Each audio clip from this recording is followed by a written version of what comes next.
कर्म का फल व्यक्ति को उसी तरह ढूंढ लेता है जैसे कोई बछड़ा सैकड़ों गायों के बीच अपनी माँ को ढूंढ लेता है। आत्मा न जन्म लेती है, न मरती है, ना ही इसे जलाया जा सकता है, ना ही पानी से गिला किया जा सकता है। आत्मा अमर और अविनाशी है। मैं किसी के भाग्य का निर्माण नहीं करता और ना ही किसी के कर्मों के फल देता हूँ। केवल मन ही किसका मित्र और शत्रु होता है। अपने अनिवार्य कार्य करो, क्योंकि वास्तव में कार्य करना निष्क्रियता से बेहतर है। कर्म का फल व्यक्ति को उसी तरह ढूंढ लेता है जैसे कोई बछड़ा सैकड़ों गायों के बीच अपनी माँ को ढूंढ लेता है। आत्मा न जन्म लेती है, न मरती है, ना ही इसे जलाया जा सकता है, ना ही पानी से गिला किया जा सकता है। आत्मा अमर और अविनाशी है। मैं किसी के भाग्य का निर्माण नहीं करता और ना ही किसी के कर्मों के फल देता हूँ। व्यक्ति या जीव का कर्म ही उसके भाग्य का निर्माण करता है। व्यक्ति या जीव का कर्म ही उसके भाग्य का निर्माण करता है। आत्मा पुराने शरीर को वैसे ही छोड़ देती है जैसे मनुष्य पुराने कपड़ों को उतार कर नए कपड़े धारण कर लेता है। मैं सभी प्राणियों के हृदय में विद्यमान हूँ। ऐसा कुछ भी नहीं, चेतन या अचेतन, जो मेरे बिना अस्तित्व में रह सकता हो। वह जो मृत्यु के समय मुझे स्मरण करते हुए अपना शरीर त्यागता है, वह मेरे धाम को प्राप्त होता है। इसमें कोई संशय नहीं है। वो जो इस ज्ञान में विश्वास नहीं रखते, मुझे प्राप्त किए बिना जन्म और मृत्यु के चक्र का अनुगमन करते हैं। कोशिश की जाए तो अपने अशांत मन को आसानी से नियंत्रित किया जा सकता है। इंसान नहीं, उसका मन किसी का दोस्त या दुश्मन होता है। इस संसार में कुछ भी स्थायी नहीं है। मन शरीर का हिस्सा है। सुख दुख का एहसास करना आत्मा का नहीं, शरीर का काम है। आत्मा पुराने शरीर को वैसे ही छोड़ देती है जैसे मनुष्य पुराने कपड़ों को उतार कर नए कपड़े धारण कर लेता है। इस संसार में कुछ भी स्थायी नहीं है। मन शरीर का हिस्सा है। सुख दुख का एहसास करना आत्मा का नहीं, शरीर का काम है। मान अपमान, लाभ हानि, खुश हो जाना या दुखी हो जाना, ये सब मन की शरारत है। वर्तमान परिस्थिति में जो तुम्हारा कर्तव्य है वही तुम्हारा धर्म है। मैं ऊष्मा देता हूँ, मैं वर्षा करता हूँ और रोकता भी हूँ। मैं अमरत्व भी हूँ और मृत्यु भी। जो किसी दूसरों पर शक करता है, उसे किसी भी जगह पर खुशी नहीं मिल सकती। अपने जरूरी कार्य करना बाकी गलत कार्य करने से बेहतर है। कर्म ना करने से बेहतर है कैसा भी कर्म करना। आपका निराश ना होना ही परम सुख होता है। क्रोध मूर्खता को जन्म देता है। अफवाह से अकल का नाश और अकल से नाश से इंसान का नाश होता है। किसी भी काम में आपकी योग्यता को योग कहते हैं। मेरे भी कई जन्म हो चुके हैं, तुम्हारे भी कई जन्म हो चुके हैं। ना तो यह मेरा आखिरी जन्म है और ना ये तुम्हारा आखिरी जन्म है। हे अर्जुन, अगर तुम अपना कल्याण चाहते हो तो सभी उपदेशों, सभी धर्मों को छोड़कर मेरी शरण में आ जाओ, मैं तुम्हें मुक्ति प्रदान करूंगा। मोहग्रस्त होकर अपने कर्तव्य पथ से हट जाना मूर्खता है, क्योंकि इससे ना तो तुम्हें स्वर्ग की प्राप्ति होगी और ना ही तुम्हारी कीर्ति बढ़ेगी। धर्म युद्ध में कोई भी व्यक्ति निष्पक्ष नहीं रह सकता है। धर्म युद्ध में जो व्यक्ति धर्म के साथ नहीं खड़ा है, इसका मतलब है वह अधर्म का साथ दे रहा है, वह अधर्म के साथ खड़ा है। भगवान प्रत्येक वस्तु में, प्रत्येक जीव में मौजूद हैं। मुझे जानने का केवल एक ही तरीका है, मेरी भक्ति। मुझे बुद्धि द्वारा कोई न जान सकता है, न समझ सकता है। आत्मा का अंतिम लक्ष्य परमात्मा में मिल जाना होता है। मैं सभी प्राणियों को जानता हूँ, सभी के भूत, भविष्य और वर्तमान को जानता हूँ, लेकिन मुझे कोई नहीं जानता है। जो मुझे जिस रूप में पूजता है, मैं उसी रूप में उसे उसकी पूजा का फल देता हूँ। जन्म लेने वाले व्यक्ति की मृत्यु निश्चित है और मरने वाले व्यक्ति का फिर से जन्म लेना निश्चित है। मैं ही इस सृष्टि की रचना करता हूँ, मैं ही इसका पालन पोषण करता हूँ और मैं ही इस सृष्टि का विनाश करता हूँ। भगवान सभी लोगों मन में बसते हैं और अपनी माया से उनके मन को जैसा चाहे वैसा घड़े की तरह घड़ते हैं। सही मायने में चोर वो हैं जो अपने हिस्से का काम किए बिना भोजन करता। कर्म किए जाओ, फल की चिंता मत करो। मन बहुत चंचल है, जो इंसान के दिल में उथल पुथल कर देता है। हर कोई खाली हाथ आया था और खाली हाथ ही इस दुनिया से जाएगा।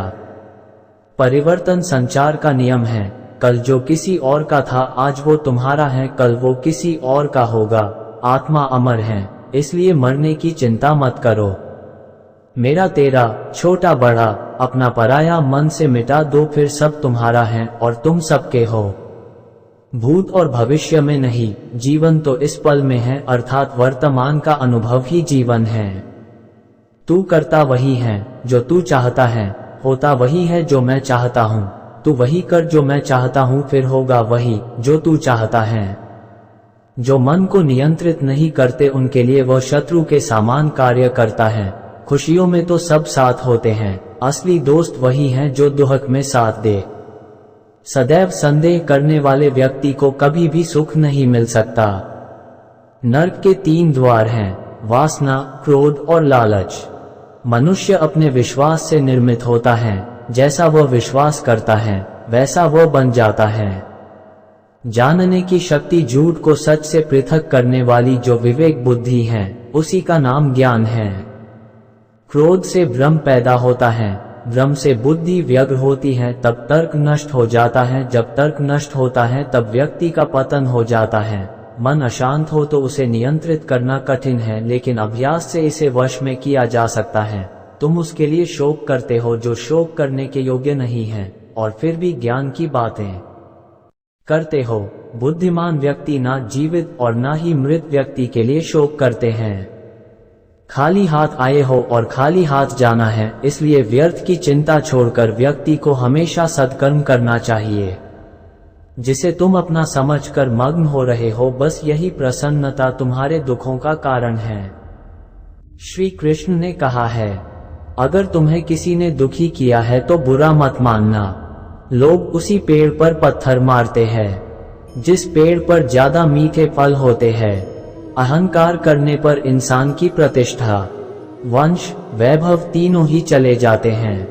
विश्वास ना हो तो रावण, कौरव और कंस का अंत देख लो।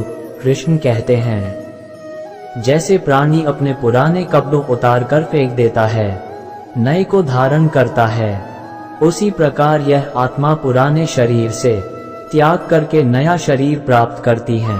मंजिलें मुझे छोड़ गई, रास्तों ने संभाल लिया, जा जिंदगी तेरी जरूरत नहीं। कृष्ण ने मुझे संभाल लिया। कुदरत के फैसले पर कभी शक मत करना। अगर सजा मिल रही है तो गुनाह भी हुआ होगा। जब हम स्वयं जीवन के शिल्पकार हैं, तो चलो हम अपनी मुश्किलें को हराते हैं, जीवन में मुस्कुराते हैं। जब आप प्रभु से जुड़ जाओगे तो आपकी परीक्षा प्रारंभ हो जाएगी। कुछ लोग इसे दुख समझते हैं, पर इसे आप प्रभु की कृपा सुने कि वह आपके साथ हैं। मनुष्य कितना भी गोरा क्यों ना हो, परंतु उसकी परछाई सदैव काली होती है। मैं श्रेष्ठ हूँ, यह आत्मविश्वास है, लेकिन सिर्फ मैं ही श्रेष्ठ हूँ, यह अहंकार है। इच्छा पूरी नहीं होती तो क्रोध बढ़ता है, और इच्छा पूरी होती है तो लोभ बढ़ता है। इसलिए जीवन की हर स्थिति में धैर्य बनाए रखना। तू करता वही है जो तू चाहता है, होता वही है जो मैं चाहता हूँ। तू वही कर जो मैं चाहता हूँ, फिर होगा वही जो तू चाहता है। जीवन में आधे दुख इस वजह से आते हैं क्योंकि हमने उनसे आशाएं रखी जिनसे हमें नहीं रखनी चाहिए थी, और आधे दुख इस वजह से कि हमने उन लोगों पर संदेह किया जिन पर नहीं करना चाहिए था। अच्छी किस्मत के लोग थोड़ा भी बुरा होने पर भगवान को कोसते हैं, और बुरी किस्मत के लोग थोड़ा भी अच्छा होने पर भगवान का स्मरण और धन्यवाद करते हैं। मैंने पूछा कैसे करूँ तेरी पूजा? भगवान बोले तू खुद मुस्कुरा और औरों को भी मुस्कुराने की वजह दे, बस हो गई मेरी पूजा। बुरे कर्म करने नहीं पड़ते हो जाते हैं, और अच्छे कर्म होते नहीं करने पड़ते हैं। जो दूसरों की तकलीफों को समझते हैं, जिनमें दया है, दिल से अच्छे हैं, उन्हें दोबारा जन्म लेना नहीं पड़ता। आपके साथ अब तक जो हुआ अच्छे के लिए हुआ। आगे जो कुछ होगा अच्छे के लिए होगा। जो हो रहा है वो भी अच्छे के लिए हो रहा है। इसलिए हमेशा वर्तमान में जियो, भविष्य की चिंता मत करो। कृष्ण कहते हैं, ये बात हमेशा याद रखो, कैसे भी हालात हो, किसी प्रकार का अन्याय, पाप या किसी भी गलत बात का समर्थन नहीं करोगे, चाहे वो पति या पुत्र। कृष्ण कहते हैं, अहंकार मत कर किसी को कुछ भी देकर, क्या पता तू दे रहा है या पिछले जन्म का कर्जा चुका रहा है। कर्म का धर्म से अधिक महत्व है, क्योंकि धर्म करके भगवान से मांगना पड़ता है, पर कर्म करने पर भगवान स्वयं फल देता है। उससे मत डरो जो वास्तविक नहीं है, ना कभी था ना कभी होगा। जो वास्तविक है वो हमेशा था और उसे कभी नष्ट नहीं किया जा सकता। सम